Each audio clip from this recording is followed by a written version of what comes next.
সংবাদ সবাইকে স্বাগত জানাচ্ছি আমি ফিরোজ তোহা। শুরুতে সংবাদ শিরোনাম। শুরুতেই জানাবো এই মুহূর্তে হাতে পাওয়া সর্বশেষ গুরুত্বপূর্ণ আপডেট সংবাদ। একতরফা নির্বাচনে অস্তিত্ব সংকটে সরকার।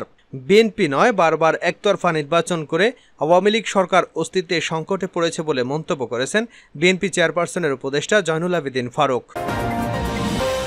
এবারে জানাবো দেশে এত সমস্যা কিন্তু সরকার বলে সমস্যা নেই। তারা তো জনগণের ভোটে নির্বাচিত নয়, তাই জনগণের কষ্টে তাদের কিছু যায় আসে না বলে মন্তব্য করেছেন ঢাকা মহানগর দক্ষিণ বিএনপির আহ্বায়ক আব্দুস সালাম।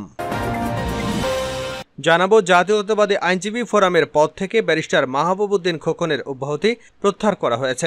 তাকে ফোরামের সিনিয়র সহসভাপতি পদে ফিরিয়ে দেওয়া হয়েছে। এদিকে 5 দশকের সর্বোচ্চ তাপমাত্রা দেখল দেশবাসী।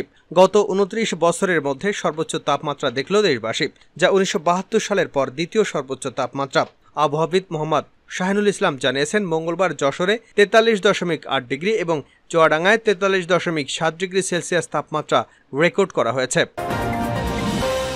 জানিয়ে দেব, স্বাধীন তদন্ত কমিশনের মাধ্যমে জিয়াউর রহমানের মুখোশ উন্মোচনের দাবি জানিয়েছেন বাংলাদেশ আওয়ামী যুবলীগের চেয়ারম্যান শেখ ফজলে শামস পরশ।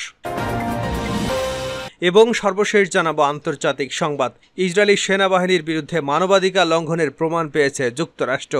ফিলিস্তিনের তথাকথিত সন্ত্রাসীদের বিরুদ্ধে অভিযানের নামে ইসরায়েলের সেনাবাহিনী মানবাধিকার লঙ্ঘনের অভিযোগ বেশ পুরনো। বিভিন্ন সময় বিভিন্ন সংস্থায় এই অভিযোগ তুলেছে। এবার ইসরায়েলের পরীক্ষিত বন্ধু যুক্তরাষ্ট্র মানবাধিকার লঙ্ঘনের কথা স্বীকার করেছে। এতক্ষণ শিরোনাম শুনছিলেন, এবার বিস্তারিত। প্রিয় দর্শক, আপনি যদি এই চ্যানেলে নতুন হয়ে থাকেন, ভিডিওটি দেখতে দেখতে চ্যানেলটি সাবস্ক্রাইব করে আমাদের সঙ্গে থাকুন। আর এই ভিডিও সম্পর্কে আপনি আপনার মূল্যবান মতামতটি কমেন্ট বক্সে জানিয়ে দিন। আর হ্যাঁ প্রিয় দর্শক, জানিয়ে দিন ভিডিওটি কোথা থেকে দেখছেন। একতরফা নির্বাচনে অস্তিত্ব সংকটে সরকার ফারুক। বিএনপি নয়, বারবার একতরফা নির্বাচন করে আওয়ামী লীগ সরকার অস্তিত্বের সংকটে পড়েছে বলে মন্তব্য করেছেন বিএনপি চেয়ারপারসনের উপদেষ্টা জয়নুল আবেদিন ফারুক। মঙ্গলবার জাতীয় প্রেস ক্লাবের সামনে এক অনুষ্ঠানে তিনি এই মন্তব্য করেন। তিনি সরকারি দলের নেতাদের উদ্দেশ্যে বলেন, ওবায়দুল কাদের সাহেব, তীব্র তাপদাহে মানুষের মধ্যে পানি বিতরণ করুন। ঘরে বসে শুধু উপজেলা নির্বাচন নিয়ে কথা বললে চলবে না। আপনারা বারে বারে একতরফা নির্বাচন করে যাবেন, এটা জনগণ মানে না। আর আপনি বিএনপিকে নিয়ে বলবেন বিএনপির অস্তিত্বের সংকট, এটা ঠিক না। বিএনপির কোনো অস্তিত্বের সংকট নেই, অস্তিত্বের সংকট আওয়ামী লীগের। একতরফা নির্বাচন করে তারা এই সংকটে পড়েছে, কারণ তারা একটা সুষ্ঠু নির্বাচন দিতে পারে না। তারা জনগণের ভয় দিনের ভোট রাতে করে 154 জনকে বিনা প্রতিদ্বন্দ্বিতায় নির্বাচন করে তাদের অস্তিত্ব টিকে থাকবে না। জাতীয় প্রেস ক্লাবের সামনে জিয়াউর রহমান সমাজ কল্যাণ ফোরামের উদ্যোগে তীব্র তাপদাহে রাজধানীর পথচারীদের মধ্যে বিশুদ্ধ পানি, খাবার, স্যালাইন বিতরণ কর্মসূচি উপলক্ষে এই অনুষ্ঠান হয়। জয়নুল আবেদিন ফারুক বলেন, সরকার যত কূটকৌশল করুক, একদিন তাদেরকে জনগণের কাছে জবাবদিহি করতে হবে। চরম তাপদাহে স্কুল বিদ্যালয় খোলা রাখার কঠোর সমালোচনা করেন সাবেক প্রধান হুইপ। তিনি বলেন, এরকম তাপদাহে কোনো স্কুল সরকার খোলা রেখেছে তার বিরুদ্ধে মামলা করা উচিত। সরকারকে বলবো, আপনারা সর্বক্ষেত্রে ব্যর্থতার জন্য আপনাদের পদত্যাগ করা উচিত। গরিব মানুষকে বাঁচান। ফারুক বলেন, ঢাকা উত্তর সিটি কর্পোরেশনের মেয়র কয়েক টন পানি ছিটিয়ে আপনি বাংলাদেশের মানুষকে শীতল করতে পারবেন না। বাংলাদেশের 21 কোটি মানুষ আজাবের আগুনের মধ্যে জ্বলে উঠেছে।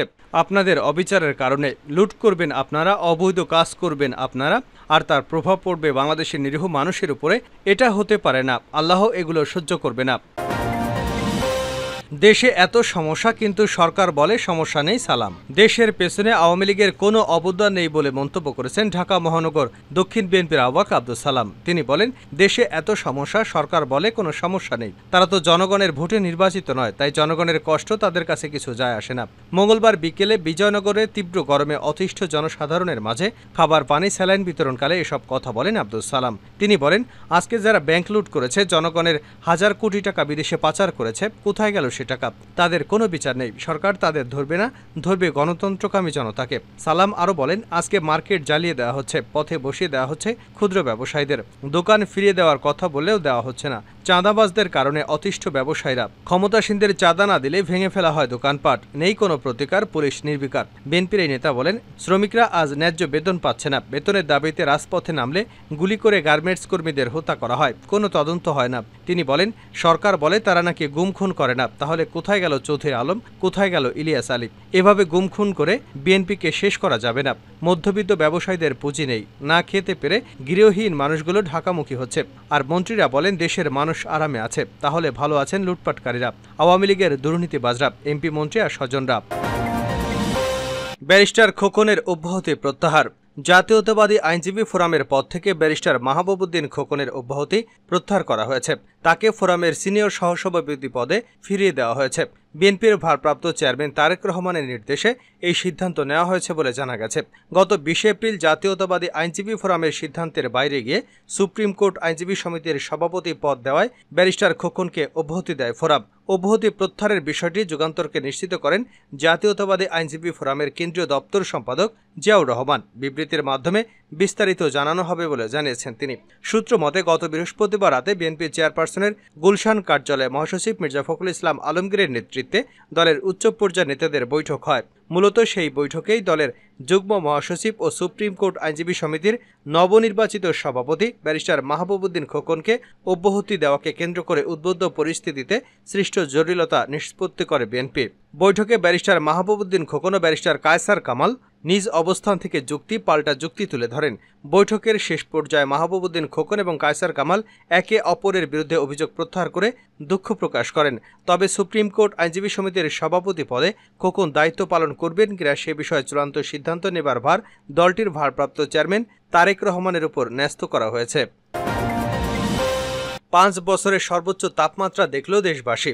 গত ২৯ বছরের মধ্যে সর্বোচ্চ তাপমাত্রা দেখল দেশবাসী, যা ১৯৭২ সালের পর দ্বিতীয় সর্বোচ্চ তাপমাত্রা।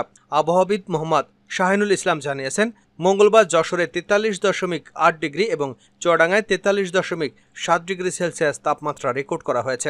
এছাড়া পাবনার ঈশ্বরদীতে তাপমাত্রা উঠেছে ৪৩.২ ডিগ্রি সেলসিয়াসে। এর আগে ১৯৯৫ সালে চুয়াডাঙ্গায় ৪৩.৫ ডিগ্রি সেলসিয়াস রেকর্ড করা হয়েছিল।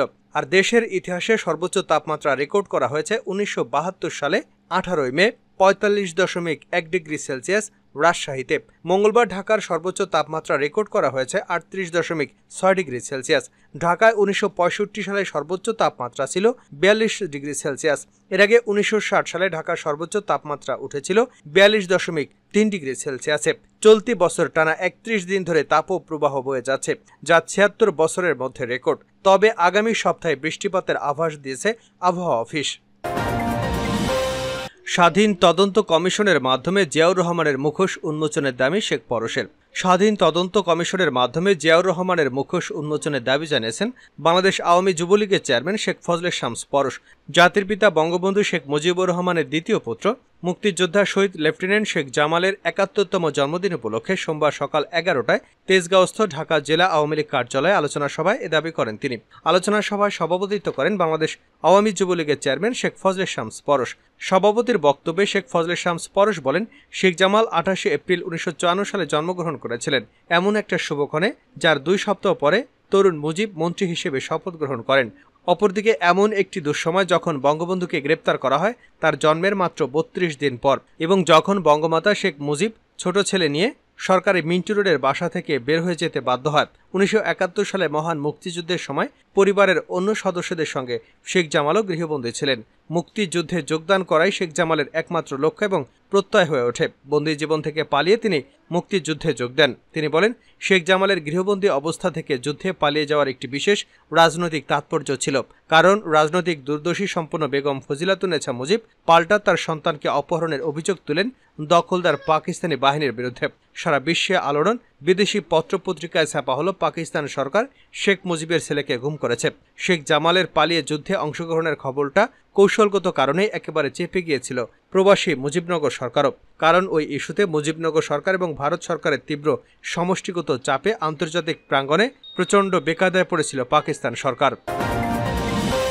সর্বশেষ জানাবো আন্তর্জাতিক সংবাদ। ইসরায়েলি সেনাবাহিনীর মানবাধিকার লঙ্ঘনের প্রমাণ পেয়েছে যুক্তরাষ্ট্র। ফিলিস্তিনে তথাকথিত সন্ত্রাসীদের বিরুদ্ধে অভিযানের নামে ইসরায়েলের সেনাবাহিনীর মানবাধিকার লঙ্ঘনের অভিযোগ বেশ পুরনো। বিভিন্ন সময় বিভিন্ন সংস্থা এই অভিযোগ তুলেছে। এবার ইসরায়েলের পরীক্ষিত বন্ধু যুক্তরাষ্ট্র মানবাধিকার লঙ্ঘনের কথা স্বীকার করেছে। যুক্তরাষ্ট্রের পররাষ্ট্র মন্ত্রণালয় জানায়, ইসরায়েলের সেনাবাহিনী কর্তৃক মানবাধিকার লঙ্ঘনের প্রমাণ পেয়েছে তারা। সেনাবাহিনীর ৫টি ইউনিট ব্যাপকভাবে নিষ্ঠুর কাজের সঙ্গে জড়িত। খবর বিবিসির।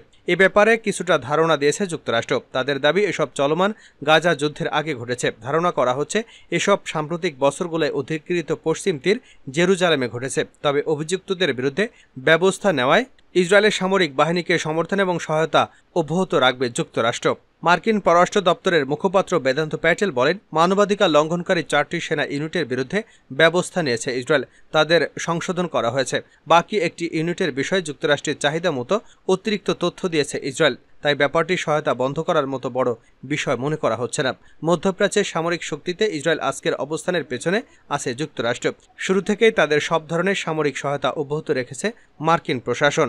প্রতি বছর যুক্তরাষ্ট্রের কাছ থেকে $380 কোটি অস্ত্র ও প্রতিরক্ষা ব্যবস্থা পায় ইসরায়েল। এছাড়া কারিগরি এবং কূটনৈতিক সমর্থনও পাচ্ছে।